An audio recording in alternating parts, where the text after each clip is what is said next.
Hayotda shunday turdagi insonlar uchrab turadi, afsuski. Ya'ni siz ularga qancha yaxshilik qilsangiz ham, qancha hurmat va mehr ko'rsatsangiz ham, ular buni qadrlamaydi. Ular sizning qilganlaringizni sevgi yoki e'tibor deb emas, oddiy bir majburiyat deb qabul qilishadi. Go'yoki siz ular uchun har doim majbursiz. Ular esa doimo haqlidirlar.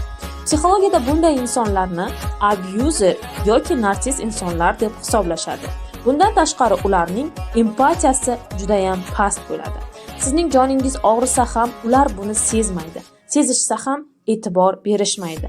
Ularda vijdon degan tuyg'u nolga tengdir. Bundan tashqari bunday insonlar hech qachon sizdan uzr so'ramaydi. Hattoki nohaq bo'lsalar ham, aybdor bo'lsalar ham ular buni hech qachon tan olishmaydi. Ko'pincha bunday insonlar haddan ortiq xuddin bo'lishadi. Ular o'z maqsadlari yo'lida sizning orzularingizni, umidlaringizni, his-tuyg'ularingizni yanchib tashlashga tayyordirlar. Shuning uchun juda muhim bir haqiqatni tushunishimiz kerak.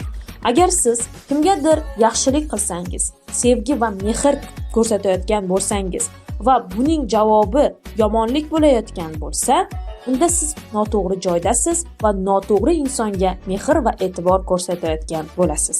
Yaxshilik noto'g'ri odamga berilsa, u yo'qoladi va suiiste'mol qilinadi.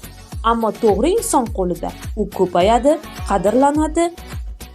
Shu sababli hayotda eng muhim narsa faqatgina yaxshilik qilish emas, balki uni kimga berayotganingizni tushunishdir.